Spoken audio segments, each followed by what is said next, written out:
everyone.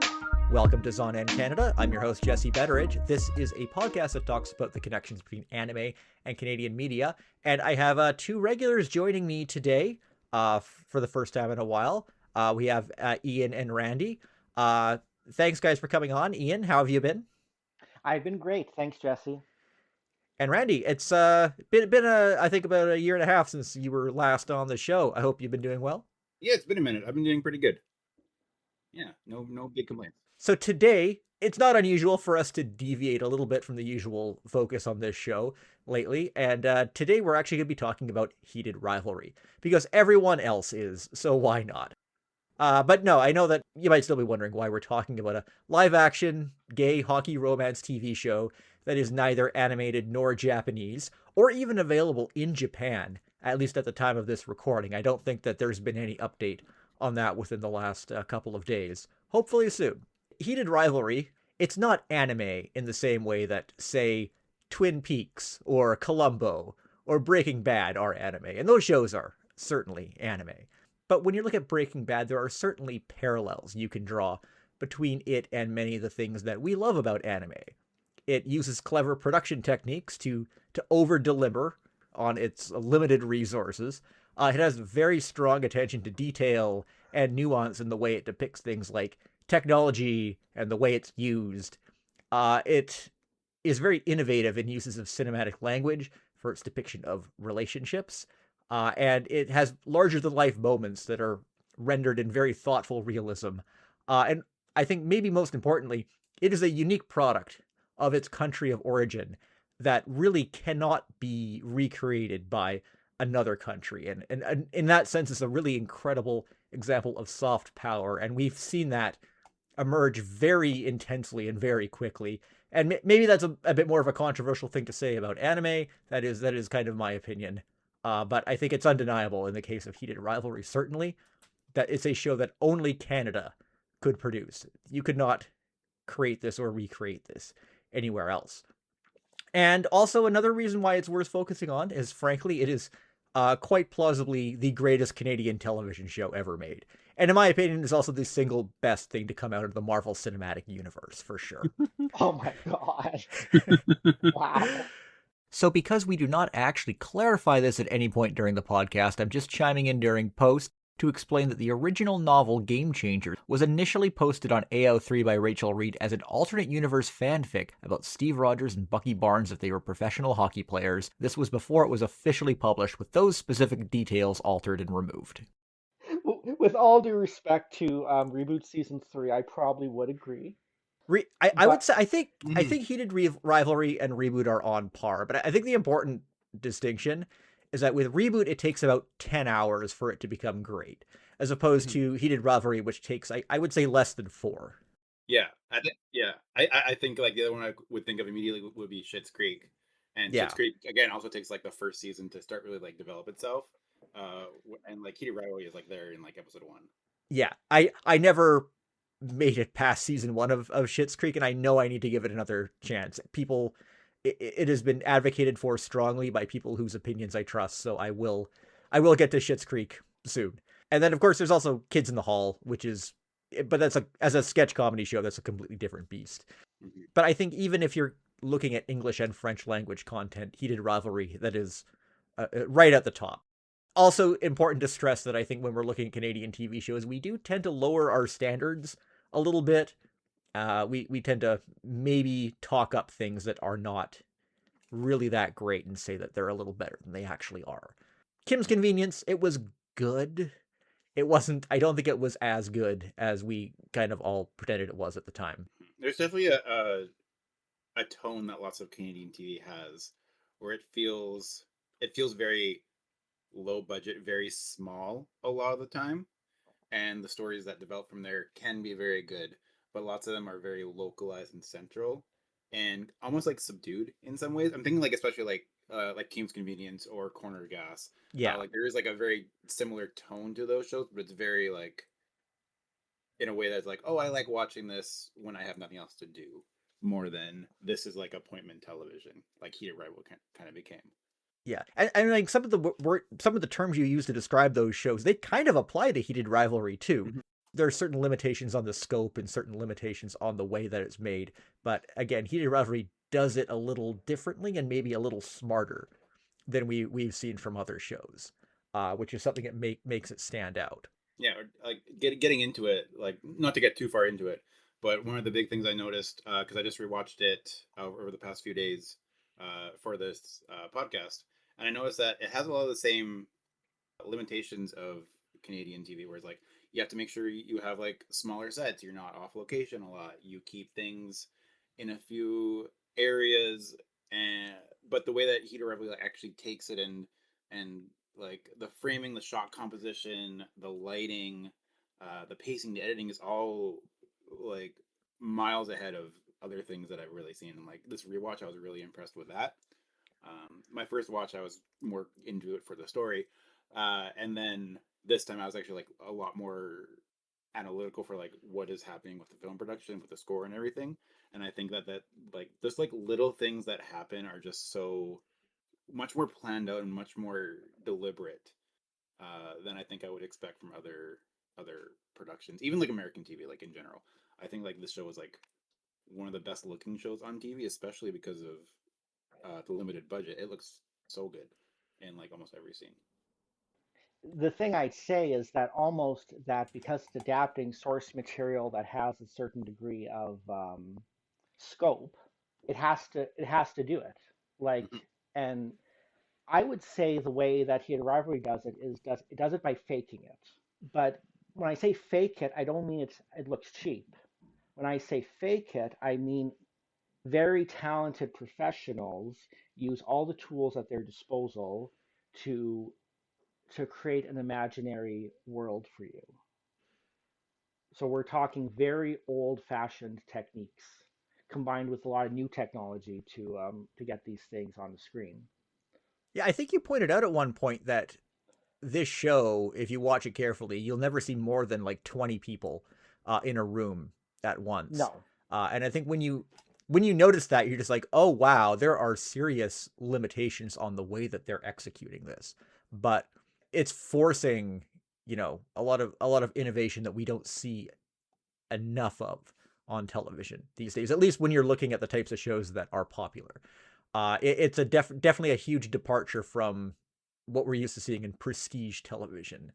And Heated Rivalry, I don't like it breaks the mold of prestige television and even almost seems to have some commentary on it at sometimes. But just in terms of just what Heated Rivalry is, so as we've made it clear, it's a live action TV show released in late 2025 on Crave.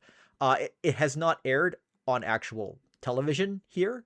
Maybe it'll show up on like late night CTV or something at some point. I don't know. We'll see. is it not on the Crave linear channels? Hey, that's a good point. Has it? I guess it has aired on the Crave linear channels as well. It must have. The fact that I didn't even realize that's maybe notable. I've only thought of it in the context of the on demand streams, but it must be on the linear channel as well. I keep forgetting that Crave is a linear channel. Mhm. But I don't know what time slot. I didn't bother Yeah. to look that up. But yeah, it's something that even I'm not quite sure about because Yeah, I, yeah, I mean, it almost doesn't matter. Like, right, exactly. if we were talking about the movie network 10 years ago, this would have Yes. been like midnight on the movie network, and no one would Yeah. care. Right, And exactly. like you could shout from the mountaintops that this is the greatest TV show ever, and no one would care or believe you because there's just no convenient way of accessing it. And as much as we like to complain about streaming, I mean, online streaming has certainly made it accessible in a way that wasn't possible before. Definitely helped by all of the international companies that picked it up for streaming almost simultaneously as well. That made a big difference. But Heated Rivalry itself, it is a story of Shane Hollander and Ilya Rozanov, played by Hudson Williams and Connor Story. Their secret, passionate romance, punctuated by extended periods of longing, self-loathing, and introspection of various types. The twist, of course, being that they're professional hockey players in MLH, the Major Hockey League, not to be confused with any hockey association in real life. In the public's eyes, though, they are not lovers, but engaged in a bitter rivalry that is perpetuated by the media that they are pretty much obligated to live up to. Of course, that's not actually the twist. The twist is that they're in a romantic relationship, which I've just inverted there. And this season also takes place over about a 9-year period in which absolutely nobody seems to age at all. But I think that's my only criticism of Heated Rivalry. It is a true masterpiece, and I think that we're not going to get into too much about what happens in the show in great detail, especially in the last couple of episodes.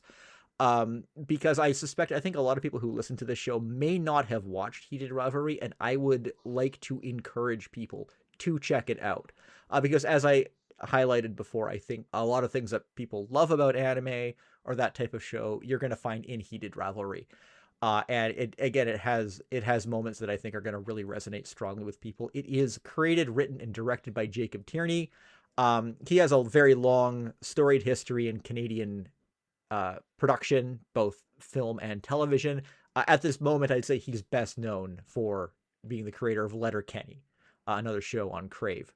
And it's based on the romance novels by Rachel Reed, which are only now starting to show up in stores again because they had been completely sold out and impossible to get for many, many weeks. I think the entire Christmas season, it was pretty much impossible to find these books. I finally just saw them in the bookstore again the other day. I'm not sure if you guys have noticed them showing up, or what the availability has been out your way. But I just ordered all of them. The rest of the ones I was missing. But for a while, the first two books were a little bit tougher to find. When we first started playing this podcast, I went out and ordered them, and it took a few weeks for them to actually get in. But now, like, she's the featured author at Indigo right now, so can't keep them in stock fast enough. But like, even if they have like stacks of them, I'm noticing. Like, I went yesterday to get one of the books, and it was the one that was sold out. And like, that was like the fourth book was gone still. So like, even now, they're flying off the shelf, which is really interesting. Yeah. And you're trying to get it through a library. Prepare to be on a very long waiting list, regardless of what format you're getting it in. I will say that I'm personally waiting for the official TV covers to come out. So Connor Story and Hudson Williams, Francois Arnault and Robbie. That's what I'm waiting for. There are some Taiwanese editions that already have like an anime styled cover, from what I understand too. Yes. But yeah, because this has been a global phenomenon. It's been showing up on different streaming services around the world, and has performed well beyond even the most optimistic projections of the many, many, many people who were looking forward to it when it was announced. And that was a lot of people, because the hype for this show, before we even knew how great the show actually was unbelievable. I think that when it was first announced, there weren't even any global services attached for international distribution, but that changed very quickly before the actual premiere, and we were seeing it showing up on international services simultaneously by the time the premiere happened. It was very quick. HBO Max did not acquire the rights to the show until 9 days before the premiere. Yeah. So for people who are aware, this show was not acquired in the development stage. This show was not acquired in the production stage. Casey Bloys at HBO Max discovered the show by being given finished episodes and decided to distribute it. And that was after MIPCOM, right? Yes. I don't think they even bought it there. So yeah. Yeah. So that HBO, contrary to what some people still believe, had absolutely nothing to do with the production of this show, or even much of the distribution. And my understanding is that Tierney is actually trying to keep it that way, and it's going to remain a Canadian production without international input on its creative process. That's very important. I think it's important to outline also, we have all watched the show, some of us multiple times. And I think to start out, we should let us lay out what our expectations were going in. And Ian, you were the one I heard about who first brought this to my attention. And I'm curious to know, when you found out about this show, kind of what your expectations were. Well, I'll be honest, like, even though I brought it to your attention, my expectations were kind of non-existent. Like, not in a cynical way, not in a not this is going to suck kind of way, but I didn't have anything to go on.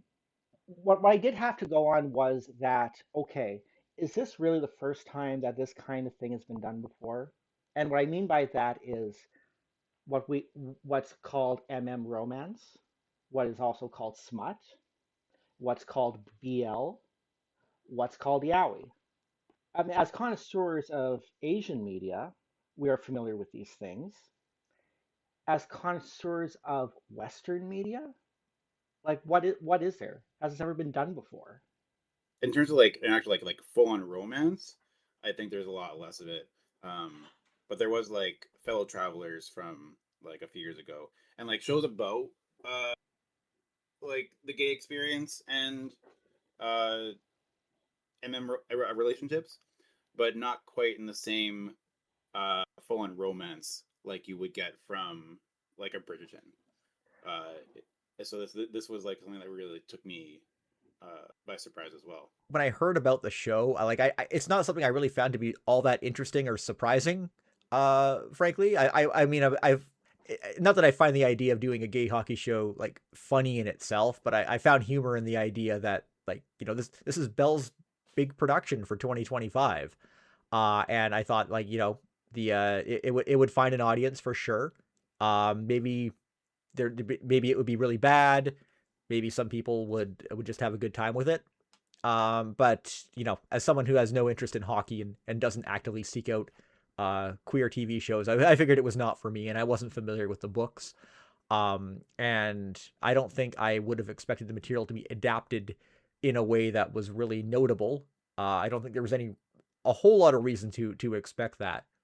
We knew that Tierney had a lot of success with Letterkenny. The only thing I hadn't seen Letterkenny, the only thing of his I had seen was the Trotsky, which I'm not that big on. And I didn't even really make that connection to those things. We're from the same person until quite a bit later. Um, just also to what you guys were talking about in terms of the awareness of things like of BL or male romance in media. I've been kind of amused by the reaction that people like the mainstream has had to it. It's almost like people weren't aware of the idea that stories about romantic relationships between men were popular with women, and that kind of confused me because I'm just like, didn't this Mm-hmm. become like mainstream and well known back, like, when Sherlock was becoming popular and stuff? And I do realize that, oh no, we live in a complete bubble, Yeah. and this type of thing never really broke through to the mainstream. But that has really changed now with Heated Rivalry. This is in Western media for sure. There seems to have been a breakthrough. Something has broken through containment that hadn't before. No, I was okay. I was gonna say, and like, speaking as anime fans and being in the anime community, BL stuff has been a massive part of fandom. Like as long as I've been aware, at least for 20 plus years, at least, it's always been something that's uh, been there. There's always been um, like slash burns. There's always been like yaoi. There's always been uh, like yaoi dojins. Some of the best sellers for manga over the years has always been BL series. So the idea that it's so weird that women love this romance is also just completely foreign to me because I've it's been my entire adult life where I've known that that is a thing that exists. The thing with when we talk about women like this, I think the thing to keep in mind is women are the consistent reading power. So they're the ones who buy and read the books. And for queer men, it tends to be a more solitary individual curation over the years where we dip our toes into things and find it. It tends to be the female demographic though that is the most engaged in it from the ground up. I think I don't want to say from a commercial perspective, but from Absolutely from a commercial perspective. well, Yeah. I mean, from a commercial perspective, not just a commercial Yeah. perspective, because if you go beyond mainstream publications and go into things like fan Yeah. fiction and doujinshi, you're seeing a thing that goes beyond commercial Yeah. production there. But they're the commercial. They're, what's the word I'm looking for? I'm thinking taste setters. The taste setters. Yeah, so you have something that goes just beyond the intended commercial Yeah. audience, but they're the yeah, they're just sort of the core. I guess if there's a Yes. target, they are the Yes, core target for absolutely. this type of Because content. yeah. So Jacob's been quite Jacob Tierney's been quite aware of this when he's done interviews, because he did not know that these books existed either. He did not know that this genre existed.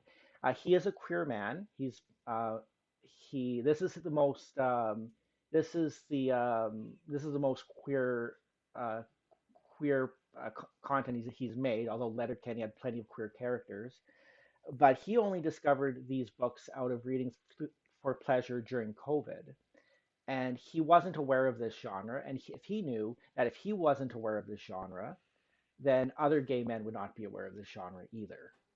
So part of his duty when he purchased the rights to these books was to not just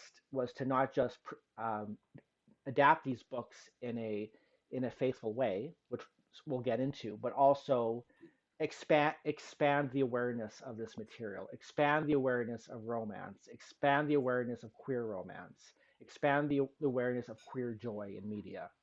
For me, that was kind of similar. The only other Evan book that I really read was Red, White, and Royal Blue, Mm-hmm. which I thought was fine. Uh, and then the Fallout movie I thought was uh, pretty darn bad. But yeah, that was like my first experience. Like, and I dip in and out of reading pretty often. I'm a big audiobook person. The romances was never really one that I went into for a lot of reasons. Kind of the same reasons that I've never been super into specific like yaoi or BL series. It doesn't. I can tell that it's not for me. And even though I can get enjoyment from things, that's a factor in just why I don't really tend to go towards that area a lot of the time. Um, and it takes something interesting to make me take note of a series like that is actually um, providing some extra commentary or some extra um, nuance that I'm looking for. And I think that Heated Rivalry, especially the book, really does that. And the show takes that and adds an extra, not like a huge layer, but a nice subtle layer from Tierney that really speaks a little more to me as a gay man. It There's a bit more depth in there that I think was really interesting. Yeah, I think that a lot of you'd say like the Fujoshi culture or culture of just male male relationships that as we understand it a lot in fandom spaces we're in or the media we consume, it is based on the Japanese perception of it, which even though there's that we have a longer history of fan fiction going back beyond that in the West, the Japanese uh, framing of it has really kind of become the basis for that in our media, I think, in many ways. And in Japan, there's like BL is very much something it is intended for women, and then for gay men, there's stuff more like the gay comic or bara. That stuff is more geared towards a perspective. It's interesting that you pinpoint that it's not just necessarily Jacob Tierney, a gay man, trying to mine the material from his to sort of bring it to a gay male perspective, but it's kind of in there in the source material as well. And it's just interesting how this show has bridged that gap, and seems to have really shaken things up by taking that approach. But uh, notable that it's not just him; it's actually in the source material as well in those books. We should say this is an extremely faithful adaptation. Yes. You have pages of novel dialogue that was used for Hudson and Connor's audition scenes. We can go through changes. There are a couple, but it's actually very, very minute. Hmm. And I think Tierney approaches this more as a director and a filmmaker with a completed script in hand, making changes as he goes, rather than a ground level reworking of the whole material. Yeah. which I would also say is like another anime connection. If I'm really like making that jump, is that so much anime from manga or from light novels is the manga is a storyboard and we're doing it exactly like in the manga. The light novel has this scene we're gonna go exactly as with this um, for good or for ill. Um, and Heated Rivalry really like does a very similar thing. Um, and I was talking with someone about the books, and I think that Rachel Reed really excels with dialogue, and it really makes sense that they don't change a whole lot with that.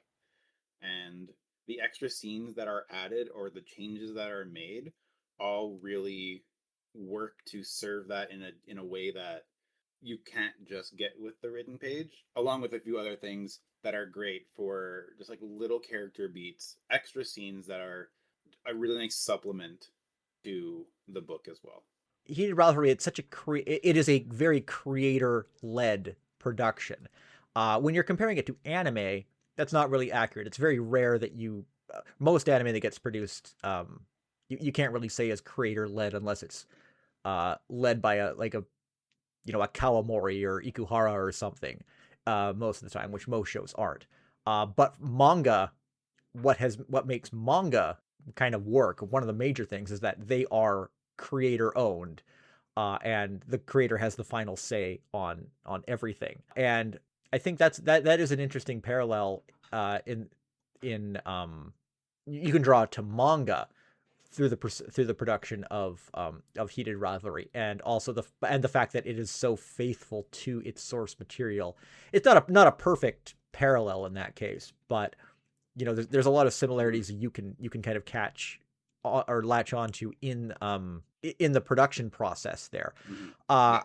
Yeah. It's not similar to anime production at all, because I know that Heated Rivalry is kind of unique because usually you have to find some kind of international partner to fill the gaps, because our population is not big enough to support major productions most of the time. You have to have uh, some kind of interest from an international partner to make it work.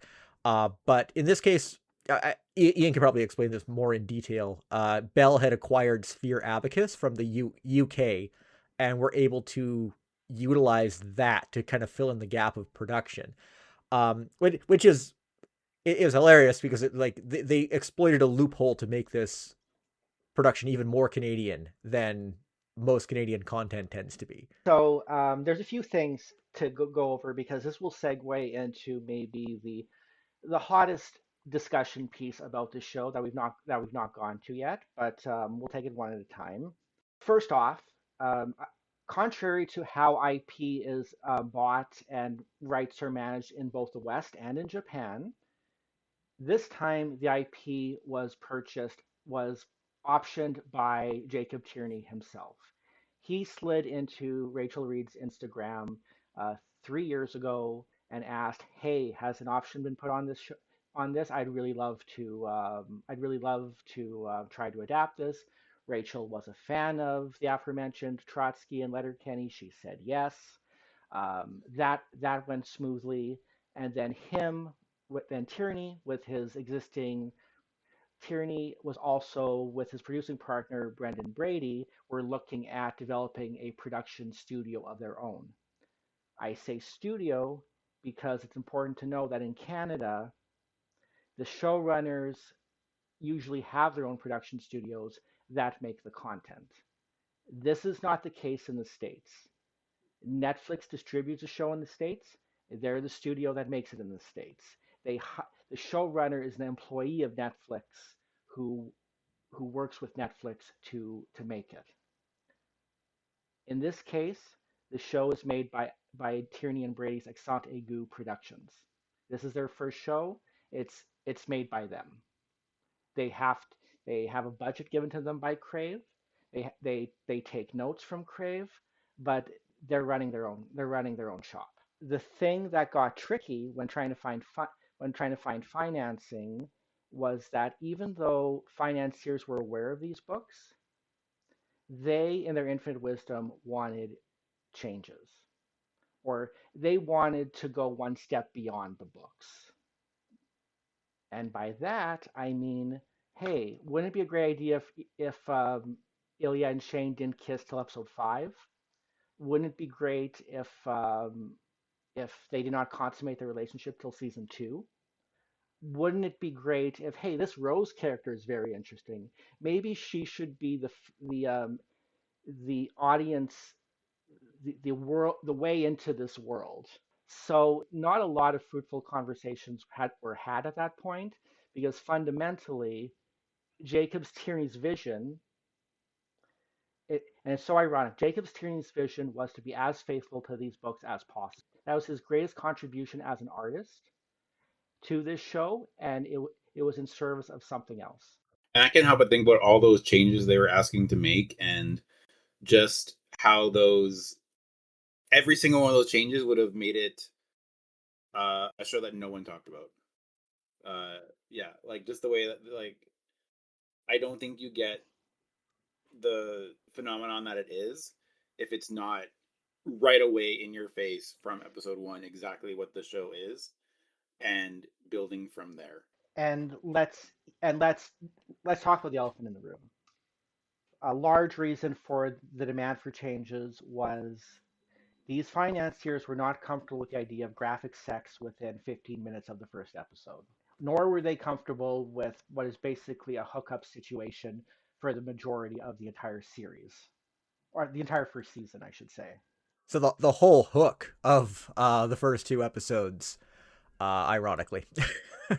Well, that's the thing, because maybe we can talk about our impressions of the first 2 episodes, because Yeah. that's the most, I think, uh, even though the show becomes, I'd honestly say that you could almost make an argument that each episode is progressively better than the one before, but the first 2 episodes do so much intentional misdirection and obfuscation and surprise and revelations that they're almost worth talking about just on themselves. Yeah, I agree. So should we get into the first 2 and our Yeah, impressions? let's talk about just our impressions of just the first couple episodes. So for me, I think I started. I think me and my partner watched it maybe 2 or 3 days after the first 2 episodes dropped because it just started immediately. There was a big reaction to it, and just the reaction of the fact that it starts off right away with these two characters immediately finding this connection and immediately hooking up uh, is not something that I really expected, and uh, the fact that it's how their relationship develops in these first few years, because there's a lot of time skips in the first 2 episodes as well. I think we go from like 2008 to 2014 It's around there. blindingly fast, Yeah, it's so fast. and yeah, Uh, and seeing how, and like using uh, hooking up and sexual relation as the groundwork for where the relationship goes and develops is so interesting and like nothing I've really seen before. Especially with a TV show like a 6 episode TV show that's a romance. You don't really see that stuff happen right away. And by the end of this, and like the way that it develops, you find out more about those characters, and you get like that relationship developing slowly, little by little, and then at the end of the second episode, there's a really like there's a really like nice emotional thing that comes through a text message of all things, and after that happens, you're just hooked, and you want to see what happens next. You want to find out how it goes. So it starts off with like, oh, look at this like salacious erotic elements, and then it hooks you, and it says like, oh, now you're going to care about these characters, which I think is such a really great way to tell the story in a way that I really didn't expect it to be. yeah, like the sex scenes, like initially, I mean, really gives you the feeling of watching something on Showcase in the '90s, and like my opinion of like just sex in media, which we're seeing much less of, whether you're talking uh, gay content or otherwise. I mean, my opinion is that you don't have to justify it. I think that it falls on the people who don't like sex in media to justify why something is shouldn't be there. It doesn't make a lot of effort to try to justify why they're doing it this way, but it very seamlessly just makes it meaningful. and draws you in a way that I think is really effective. And in terms of the time, capturing the time frame and how time moves, it makes a really good use of music as well. Like taking selections from Feist's Reminder album is really good because it's not like it's period specific for when the first couple episodes are taking place, and it's Canadian, but it's also not super on the nose. I think I remember hearing that they wanted to use Carly Rae Jepsen music at some point, but couldn't afford it. I think it's good that they didn't, because that would have been kind of too on the nose at certain points in the series. But they, again, having a budgetary restriction maybe kind of helped them here, because they had to try a little harder and dig a little deeper with their needle drops. A couple things just in the presentation of the episodes, I did really like how when it was showing televised scenes, how it preserved the idea of window boxed widescreen, which is something that we're trying to memory hole away and pretend never happened. But having to watch a widescreen image with black bars on the top and bottom and the sides of a television show, that was reality for so long, and you still see it pop up now and again with the flawed implementation of HD and widescreen and everything. And I thought it was interesting that they captured that in the way television was depicted a lot of the time. And I also found it funny how there's a lot of talk about how Heated Rivalry is a kind of show where you have to pay attention and you can't, be looking at your phone, because especially in episode 2, if you're looking at your phone, you'll miss the scenes of the characters on their phones, constantly texting each other. But that's done really well. I know this is trying to capture people texting each other, especially with the way texting has changed over the years, across different phone technologies. It is challenging, but this Heated Rivalry captures it very well and kind of shows the evolution of how that communication rapidly changes throughout like the 2010s and everything as well. And visually, in the Vegas skyline sequence, this showcases one of Heated Rivalry's best cost cutting methods that could only be done in the past few years. They have access to, on their Ontario sound stages, the LED volume technology, which they use actually very well. And it's almost like, so whoever's not familiar with the volume, it's basically it replaces blue screen with an actual LED screen behind the actors that projects something with actual lighting and it's supposed to give the impression of realistic space. So it actually works really, really well in the show at various times, and you are transported to Vegas or to Florida or to Sochi or places like that. And it almost feels like they're interacting with actual old-fashioned map paintings. Yeah, when I read about how they did that, I was just like, wow, that is so smart and so innovative and makes the show so immersive and really helps them emphasize on that attention to detail in establishing settings that I think is so critical to making anything work in that regard. But it's especially effective in this show. And it helps sell the idea that this show is a fantasy. Yeah. Yeah. And there's even a great Sing in the Rain moment where Shane is behind an actual LED when he's shooting a commercial. So you even get some postmodernism there as well. Maybe the next thing to talk about is Heated Rivalry. There's much more to say about Heated Rivalry as a romance show and everything, but do either of you have much to say about Heated Rivalry as a sports show? Because I'm not big on sports at all. In fact, we are recording this during the Super Bowl Sunday, or on the same day as Super Bowl Sunday, which might say a lot. But and during the Olympics. And during the Olympics, yes, we have chosen to talk about the gay hockey show instead of watching any actual sports. So that may show there's going to be limitations on what we have to say in this area. But from what I can tell, Heated Rivalry seems to have done its homework and presented an accurate depiction of, it does at least the bare minimum of presenting itself as a hockey show, as in addition to being a romance show. So much that, it has gotten attention from sports fans as well, and seems to be well regarded. Yeah. Like there was a bit of a meme at first about like there's not a lot of hockey in this hockey show. Uh I think that it uses enough to get the information across, and it provides a really interesting look at sports without actually needing to show the games as much. Like lots of the games, uh, the actual like minute to minute play by play doesn't really matter, but the big overall ideas are what matter to it, and that ends up working pretty well. Uh, how they do it, like injuries and like victories, those are all given the amount of screen time they need, but it's not entirely focused. I think the most important thing is that, especially since this is a television adaptation, and hockey is something that most people experience through television, it does a good job of accurately recreating television broadcasts of games and moments that are set in hockey games.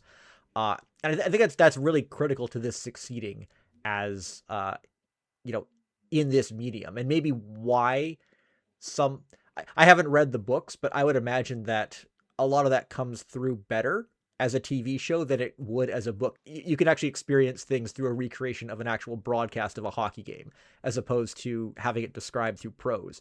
I think that that's something that's very significant about how this show it works, and can honestly kind of create a kind of hyper realism to get into postmodernism again, uh, in the impact it has.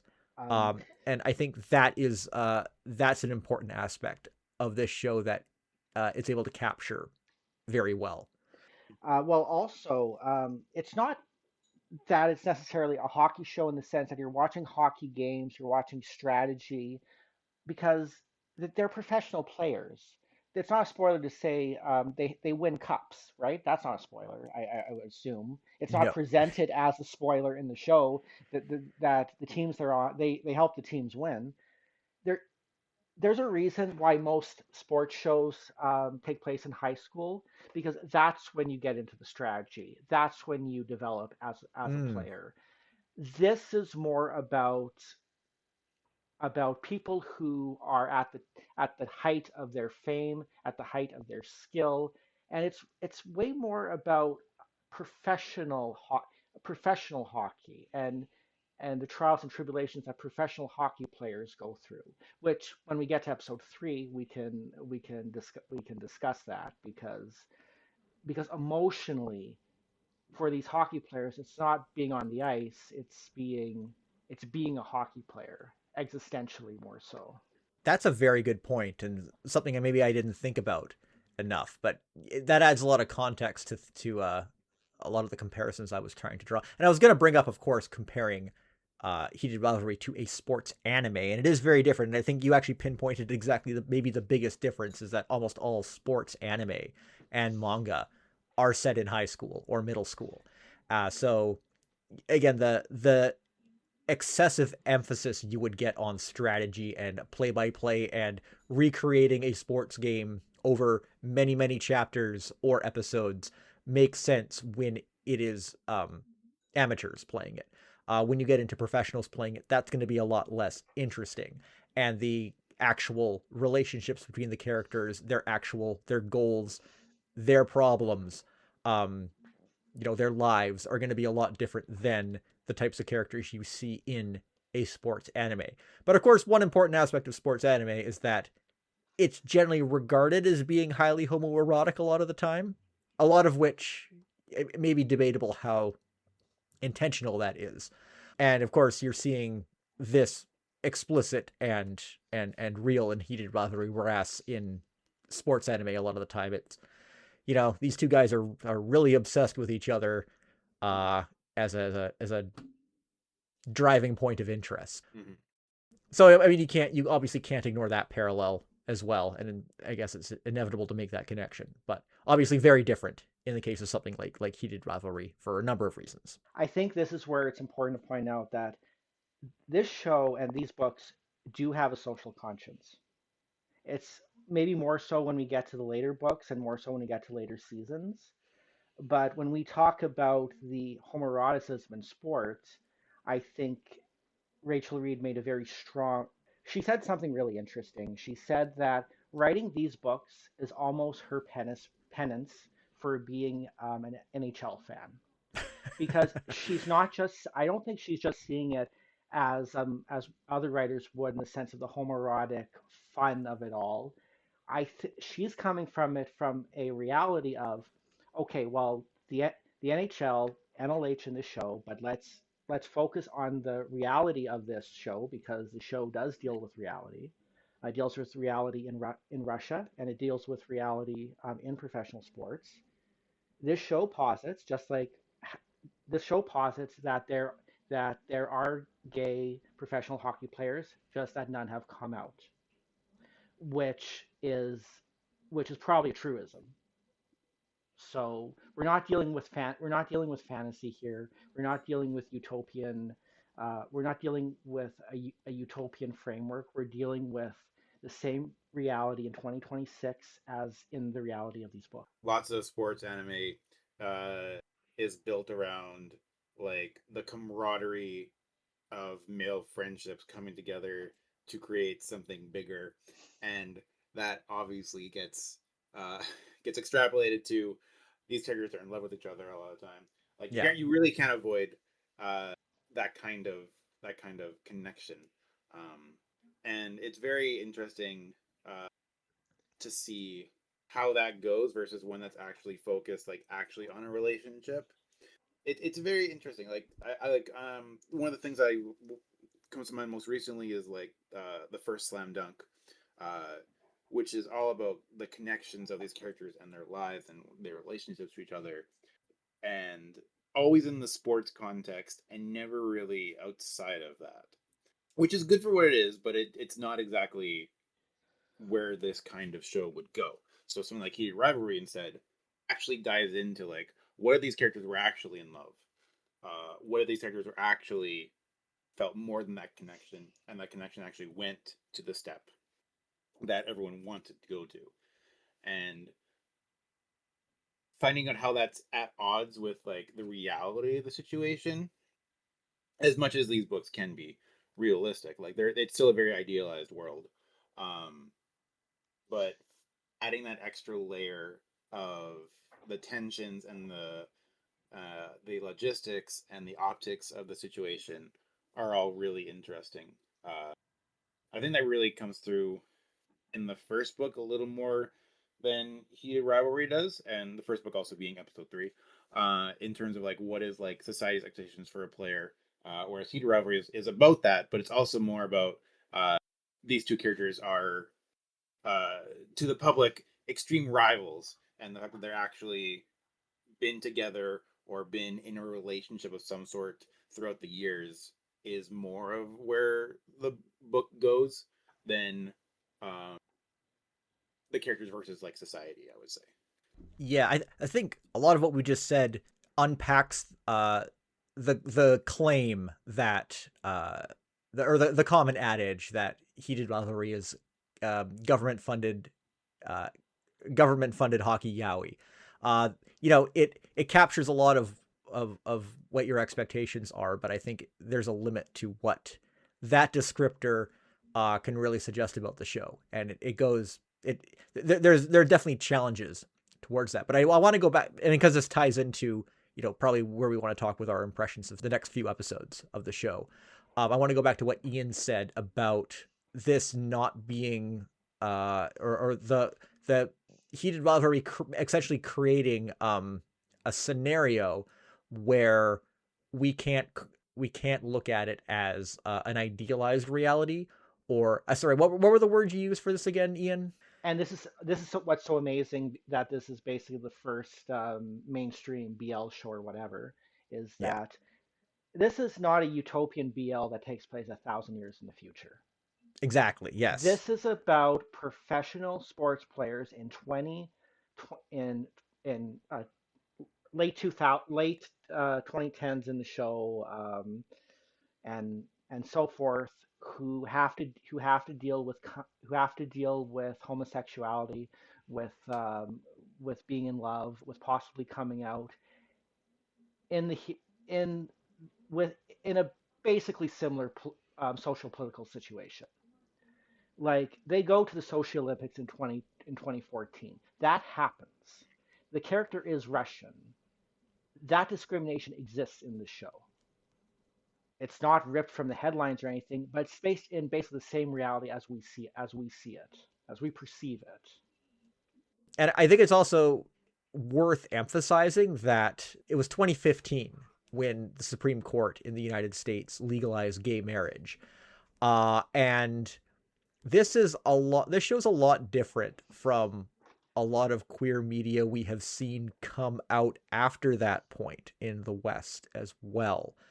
And I don't know. The way I was kind of perceiving it is that the context where things are presented kind of in a way seem you could say that it's old fashioned or a throwback. Actually, you know what, old fashioned or a throwback to, kind of before that point, but in many ways it really brings home the fact that not a lot has actually changed since then, and it rings truer than a lot of other shows that we've seen. It's not, it's not an idealized world where these issues of discrimination have gone away, or that we've moved on past them, because we really haven't.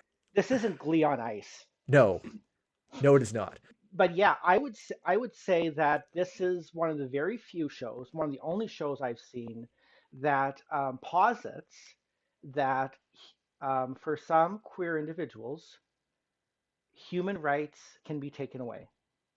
Human rights can be taken away in the past few decades. A lot of queer shows don't want to delve with that. And although this show does not have explicit trans characters, I would imagine that for trans individuals, they would not wanting to speak to them, but they could possibly pick up on the idea. Oh, these human rights that we thought, they can be taken away, or they're not as they're not quite as entrenched in stone as we'd like to think. And I think touching on all that stuff that we've been talking about for like the last 10 minutes would be a good jumping on point to talking about our impressions of the next couple of episodes 3 and 4. Oh yeah, where were we when we saw episode 3 for the first time? Because congratulations, Jacob Tierney, you blew up the internet with that one. Mm-hmm. And episode 3 was largely an adaptation of it's largely drawing from the first book. Yeah. So we jump from it makes a very bold decision, especially for a show that is being released weekly. They because maybe it wouldn't seem as bold if they dropped all 6 episodes at once and you're, watching it more as a 6-part movie. But being released one episode at a time, with the discourse of a show being released one episode at a time, jumping over to the perspective of Scott and Kip in episode 3 is it is a bold choice, and a risky one too. Sorry, Ian, go ahead. On the second week of release, no less, they doubled up the first 2 episodes too. So okay, yeah. So that feels even bolder. Like, how many times do TV shows not have even very interesting second and third episodes? Yeah, it took me off guard. I had me really questioning what the show's focus really was, and just like we've just jumped to these other characters, completely. It was a bold storytelling that certainly pays off later. It didn't shock me, because I did know that these are based on a series of books with several different male protagonists and relationships. But even to shift the focus that much, and a lot of people will say that, oh, this is totally different than the episodes 1 and 2, or Scott and Kip's relationship is totally different from Ilya and Shane's relationship. I'm going to disagree with that. Episode 3 isn't a different show. Episode 3 is the show. Episode 3 is the Rosetta Stone for the entire Rachel Reed hockey cinematic universe. It's the ethos, and it's the philosophy of her writing in a 45-minute episode that illuminates everything with Shade and Ilya, especially going forward. Yeah, I can agree with that too. I think making the choice to make uh episode 3 just this more or less standalone episode uh, is really interesting, and especially it focuses directly on just the idea of coming out in the hockey world and making yourself known in the hockey world, and how a relationship could develop. uh and so, like, what am I saying, like Heated Rivalry, the main conflict is how do you come out, and also the person you've been with is your biggest rival. It still is centered in how do you come out in the hockey world, which I think that episode 3 really kind of has its main struggle with, which is a really interesting way for the show to go about it right away, while your audience ostensibly is wondering about these other two characters and how they're going to act. Um, I think it's really interesting. I ended up reading the book for this one too, just because I wanted to get that full basis. And like, the book is definitely more on the simple side. I think Heated Rivalry is by far the better book. But this relationship itself is essential for uh, the series as a whole, and it's really like a big thesis statement for what the show is supposed to be, and how Tierney and how Reed want you to view hockey and view these relationships. I think that all comes together with episode 3, because it takes the other male leads are a smoothie worker and the biggest hockey player in New York City, and how they start a relationship, and how that develops, and how their emotions change, and how they develop through this like whirlwind romance. And I think that that's really interesting. Their first meeting, it's so delightfully corny, but I Mm-hmm. loved it. Such a great scene. And it's Mm-hmm. positive affirmation too after 2 episodes that don't provide you with a lot of which are fun, but don't provide as a queer person don't Mm-hmm. provide you with a lot of positive affirmations that things are going to work out. So Kip, the smoothie guy, is the one openly gay person in this season so far. So that is hugely important. They show his friend. They show his friend group. Uh, they show they show the coworker he works with, Elena, who's the first of the many supportive allies on this show that we can discuss. They show his very subtly.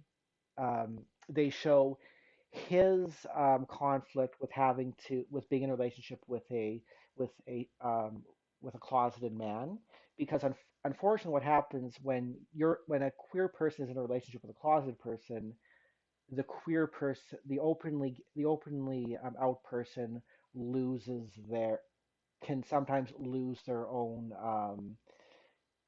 sense of being out. So that is a very subtle approach, Mm-hmm. and something that the show dealt with very heartbreakingly. Yeah, I think like you really need episode 3 to give that basis, and have that extra layer of nuance and subtlety into it. And then episode 4, going back, personally, like episode 4 is where you bring in a lot of the drama, and I think that really gets you more and more invested in exactly like where these characters are going. When you see that they're uh, that like it's going beyond hookups, and like how it's going from there, and the other relationships that come into place. Um, and it's also where we get Rose, who is such a fantastic character as well.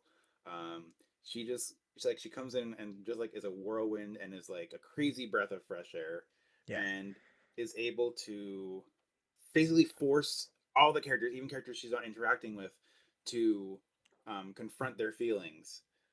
And it culminates in one of the best music drops I've ever seen. It's a memorable one. Yeah, Sophie Nélisse as Rose is like she's the first actress I or first actor I recognized in the show as well, and it was like also reminding me, oh yeah, this is CanCon. Yeah. She is an actress who's in all these Canadian things, and she's again shown up and shaking things up, and it's kind of you know recontextualize it a little bit in a personal way for me too. The end of episode 4, that's where, and I saw people say this online. This is where all his skill, Jacob Tierney, after 10 years of Letterkenny, really paid off. Because if you watch Letterkenny, you know he loves his music montages and his slow motion and his editing and some of the chaos he can wreak. That episode 4 had two montages where he just went pure chaos unleashed. Just to talk about the music, I think the music in the show is really fantastic. Like, there's like especially just how it's subtle and there's extra just layers to it. Like when we're focusing on Shane, the music is Canadian or it's French, and then when we're with Ilya, the music is Russian and there's Russian songs going on. Just like those little things, like when we're seeing, like depending on whose perspective we're seeing, the music itself is part of that and works to enhance. And that was like one of the first things that I really noticed. Like, oh, like they're really doing something very intentional with everything in this show. Yeah, and this is like where I think episode 3 I was really like getting more on board and like finding more of the thesis and getting more of the emotional hook. And then 4 just locked it in immensely for me. So the next thing I wanted to talk about was something that Ian had brought up, not in this episode, but when we were talking previously about how Heated Rivalry could be the Canadian Evangelion, which is a statement for sure. But I think there's a lot to kind of pick apart with that, because watching how Heated Rivalry has become this major social phenomenon, not just in Canada, but also around the world, it does draw a lot of, it draws some attention to that comparison, because you have Evangelion and Heated Rivalry. Heated Rivalry, it is a, it is focuses on a genre of television that you'd associate with a specific country. You have like mecha in Japan and hockey in Canada, and it transcends expectations of what can be done in that genre, not only in that genre but in television in general. And they're also both shows that normally would have just been niche, but blew up completely beyond all expectations, not just in their home countries but around the world. And it's not a perfect comparison. Evangelion, you're talking about something that's within the otaku realm of Japanese culture, whereas Heated Rivalry is maybe like in some ways bigger, because we're talking about just Canadian culture, Canadian production as a whole. And also, with this show, Jacob Tierney's profile has grown a lot. I don't know if he's going to be doing a presentation in front of a class of school children, like Ano did. So it might not be the perfect comparison there. But I want to know what you guys thought about either this comparison or just how Heated Rivalry has become a social phenomenon for various reasons. Well, Evangelion's interesting because it's a mainstream phenomenon, but it's also one of the few otaku. It's one of the first few real otaku shows from the '90s from Japan. I'm seeing both streams of this with Heated Rivalry as well. Strong viewership, strong word of mouth, but you're seeing that fan base who will meticulously think of every single detail about this show, sometimes even about the actors in the show, which is a whole nother can of worms. But you will see that, and you will see the show dissected. And I can't think of another Canadian show that has been dissected the way this has. So this might be Canadian's Evangelion in the sense that this might be our first otaku show too. That's a good way of putting it. And I think to put things into perspective, just in case you're not that familiar with Evangelion and the impact it had when it came out, the way people illustrate is that this is a show that aired on a, family or kid oriented time slot. It was the replacement for Teenage Mutant Ninja Turtles in Japan. And it's not the type of show that people outside of, young people or super hardcore otaku would normally talk about. But as Evangelion aired, it started to become like water cooler discussion in at the office in Japan, something that normal adults would watch and talk about, which was almost unprecedented for an anime show. And you're seeing that same kind. Heated Rivalry is having that exact same kind of impact. Mhm. Something that is specifically focused on hockey or romance or gay relationships. It's not something you would expect to break out of that, break out of containment, as I kind of illustrated before. But it has in such a huge way, and yeah, there's you. It's hard not to compare the two in that sense. Actually, now that when you think about it. I'll say this. I can't think of another queer show, another male show with this many graphic sex scenes that's ever broken containment. I just didn't think that was a thing that could happen. No, Even absolutely not. even even male romantic shows like Interview with the Vampire, that's a success per se for AMC, but nobody talks about that show. Nobody talked about Fellow Travelers.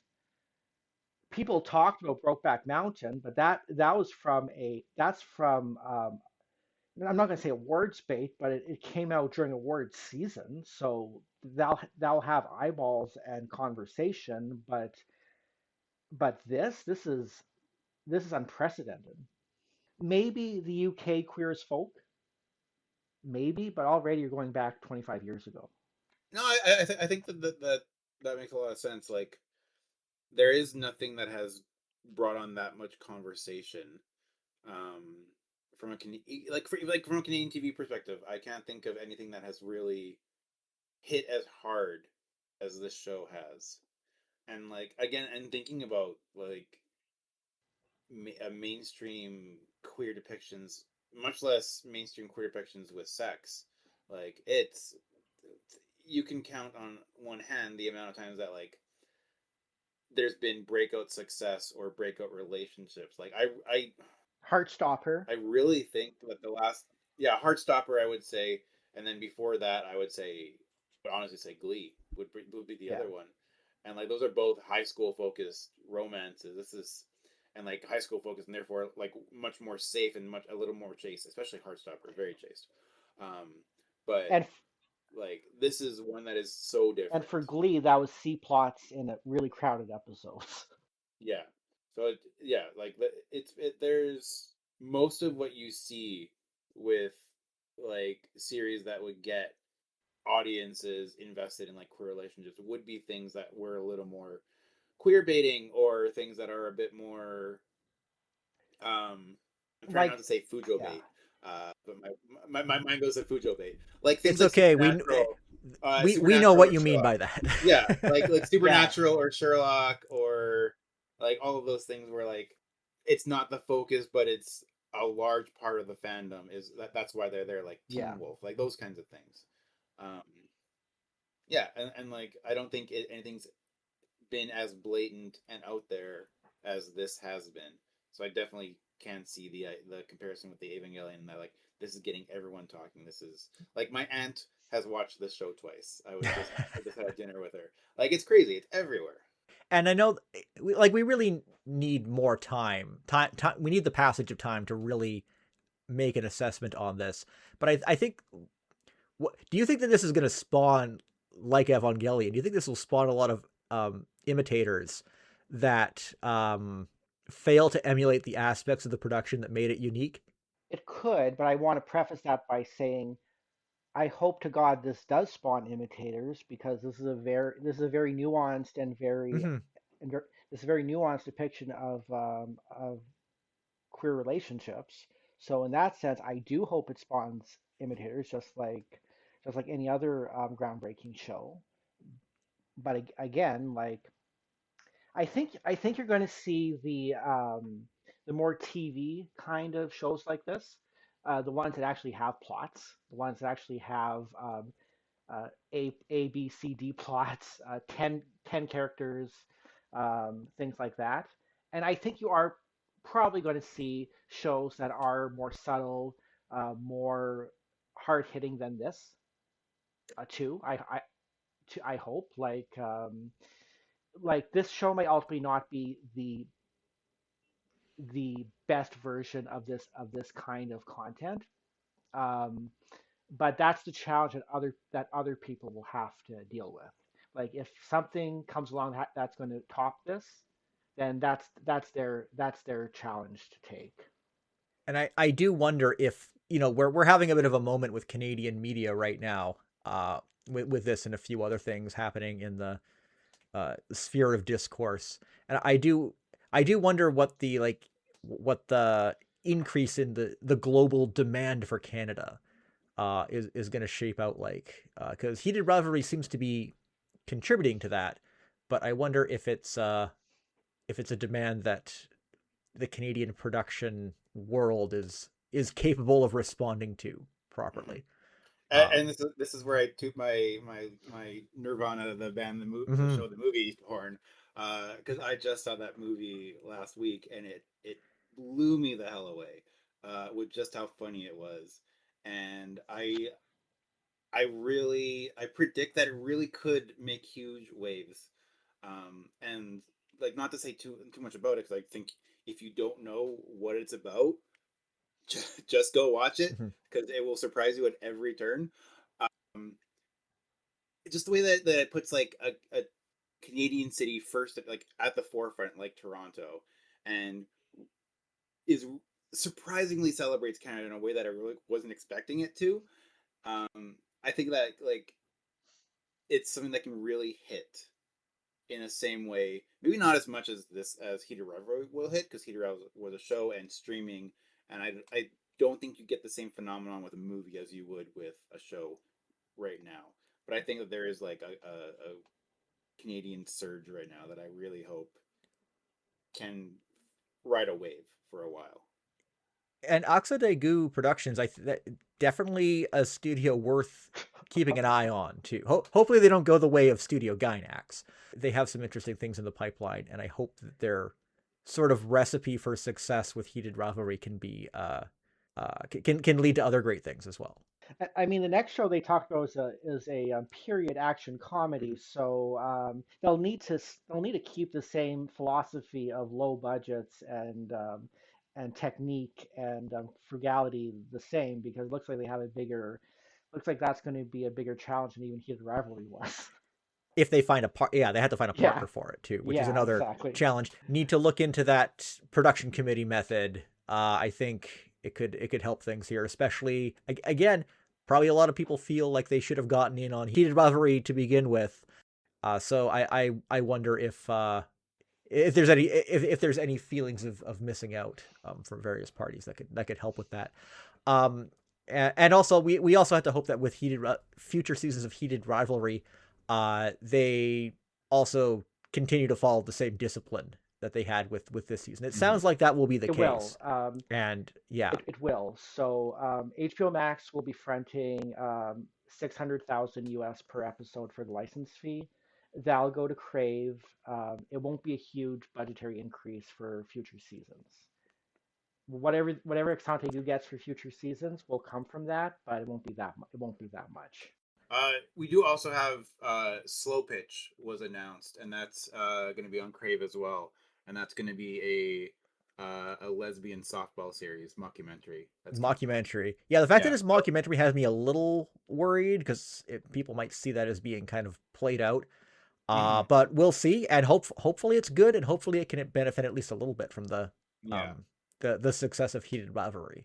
It did film before Heated Rivalry or debuted, so we'll see. But that is something else that, like, I think is like at least notable for coming out, and we'll see exactly what that means, and hopefully it's a positive step as well. Yeah, I mean the other thing about Heated Rivalry that we didn't really touch on was how it has not gotten a lot of conservative backlash, at least not the kind you would expect for a show with this kind of focus. We'll see. We'll see when future books are adapted Yeah, how. Yeah, yeah. not spoiling So, anything, but okay. Yeah, I guess we are getting into kind of spoiler territory. yeah. On that note, also in regards to the idea of this show kind of surpassing or transcending expectations, we should talk a little about our impressions of the last two episodes, Oh 5 and my 6. Although God. this is where we this is where we have to be careful because we really don't want to Yeah. spoil things too much, even though these are these are really the point where this becomes a, like a it's already like a great and amazing show up until episode 5, but episode 5, which is easily the best episode in the show, this is where it really transcends to something amazing that you don't necessarily expect it expect it to go. Ian, when you were, I hadn't watched the show yet when you were talking about it, and again, I hopefully is not giving too much away, but you compared it to Ballet Mécanique from Eureka 7, which is one of my favorite. This is what happened. So I listened to the passages of the remaining of the novel in the audiobook form, Oh, okay. and I said, if Jacob Tierney gets this right, this could be the ballet mécanique of this show.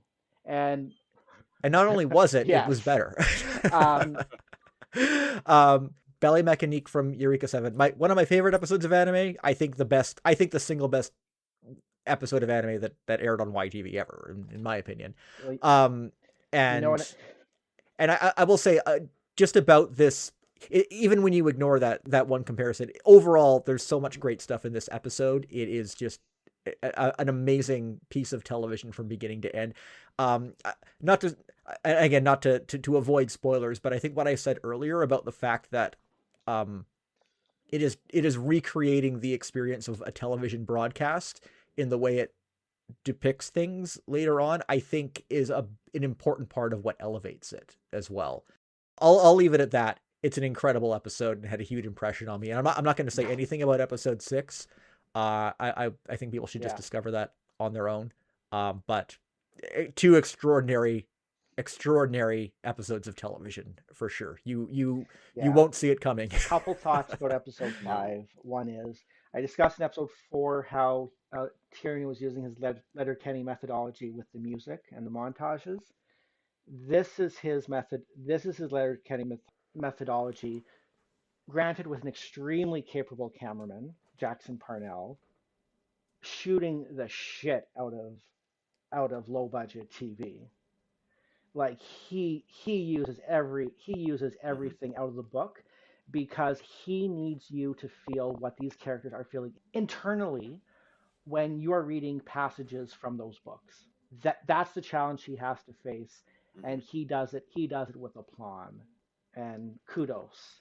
I did think he would use certain camera techniques when I was listening to that audiobook, and he did, but still that was awesome. Like these last two episodes really um are just the emotional heart of everything, and the way that things that are set up and things that pay off, and the way that arcs are resolved and characters just show this immense growth, hits you in so many different ways, in ways that you're not expecting, from the show that you got into at the start because there were a bunch of hockey players having sex the whole time. And the fact that it uses that and it turns into this thing by the end is such a surprise, and so just masterfully done in a way that I could never have seen coming.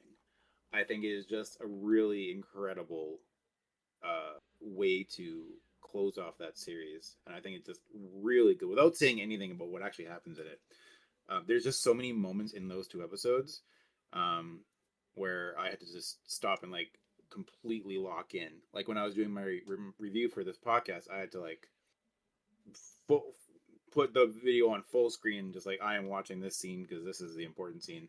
Mhm. Um, just things that like are so good with this that I just did not think was possible from this kind of show. This show is a joyful experience. It's pure joy, and I just not just not just for the readers of the book, not just for queer individuals who see themselves in these characters, and not just for Canadians. I just hope for everyone who watches the show can feel that. All right. So to finish off, I know that we have established a lot of the the similarities and differences that Heated Rivalry has to lots of different anime and manga, but I wanted to know if you guys had any recommendations of anime that would be of interest, or that you can draw parallels to with Heated Rivalry? So I'm going to choose a BL recommendation for an anime that we didn't call BL back then. Sometimes we'd call it yaoi, but this is very light in the sex department for sure. But it's something that created an impact back in 2000, where you were seeing this you were seeing this more underground genre go on Japanese TV. It went on Wow Wow of all places on cable, and it's called Gravitation. So people may have heard of it. It's a silly show. It's mostly a comedy. It's a very cute show. I find a very cute show with a boyfriend dynamic that will remind you of Shane and Ilya for sure. If you recall a scene where Shane is absolutely giddy from episode 5, I think you'll very much enjoy the protagonist in Gravitation. And it's notable that you point out that it was on Wow Wow too, because there this is a show I don't think you would have seen pop up in a type of show you wouldn't have seen pop up in very many places. Mm-hmm. At that time, this is 98 or 99, I think, or was it Yeah. a little later?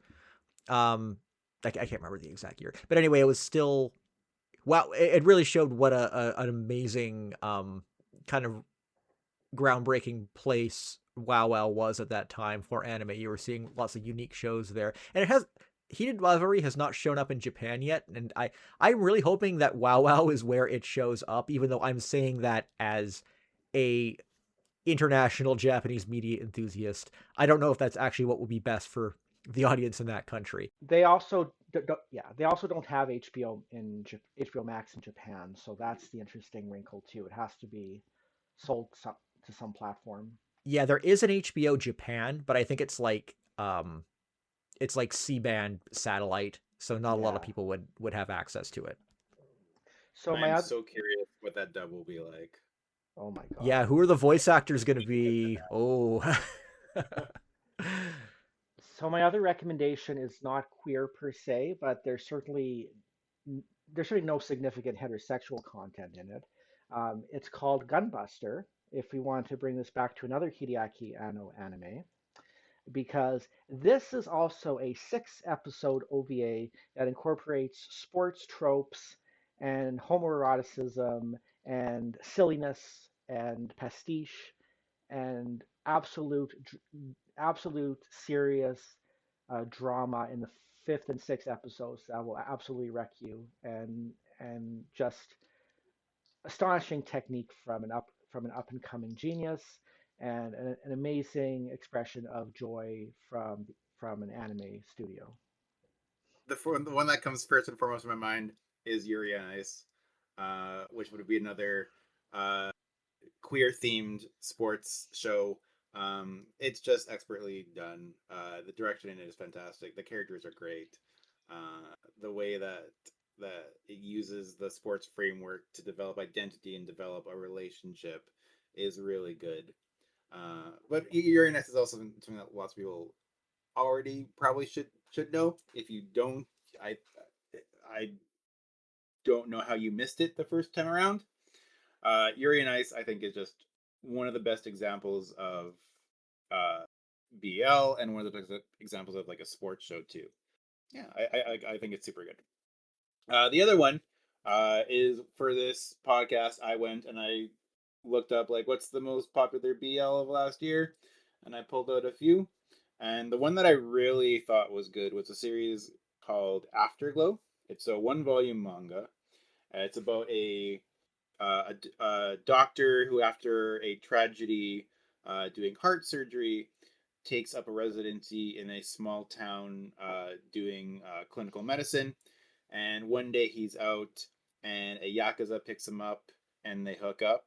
And then from that point on, their relationship develops in very much kind of a similar way to uh, how Heated Rivalry kind of goes. And the relationship comes from uh, the hookups and how that develops, and I think that was really cool. Yeah, yeah, one volume. It's from Seven Seas. It's by Wagimoto Ugase, and it's excellent. It's very good, and I think it would be, if you're looking for like more of that kind of steamy romance with extra layers, I think it's something that's really cool and really interesting. I think we do have to give a shout out this anime season to Isekai Office Worker. The Other World's books depend on the bean counter. They bang in the second episode. I think we have to applaud the show for that much at least. But for actual recommendations, I want to throw out Fairy Ron Maru, which is ostensibly it's this really over the top, kind of ridiculous magical boy show from a few years ago. But it goes to like really surprising and somewhat radical places in the later episodes. And I found it really surprising when I watched it. And I do recommend it, even if a magical boy show might not be your thing. And also from last year, I actually kind of recommend the manga more, but the anime is also good. Is Kowloon Generic Romance, which is not a BL show, and the main romance is a hetero romance between two people, and it's a mystery box sci-fi show that really revels in nostalgia and atmosphere, especially the manga more so than the anime. But there is a secondary couple. They are delightful. Act like a really great depiction of a gay couple that's done very honestly and sincerely, with two characters that you don't expect to really like a lot. But as you see more of their relationship, you actually appreciate them more as characters despite some of their flaws. And it's just a series I love a lot, and I would recommend Kowloon Generic Romance. I think there's a lot for you. I've been watching Ashita no Joe, and it's a extraordinary classic sports show, and boy, Joe and Rikishi, they sure are obsessed with each other. And I do know how that ends, but always got to recommend that one. And that's all I can think of. Great recommendations. Cool, Yeah. cool. All right, so we got to wrap up. Thanks, guys, for coming on. Ian, where can people find you on social media, or what are you up to?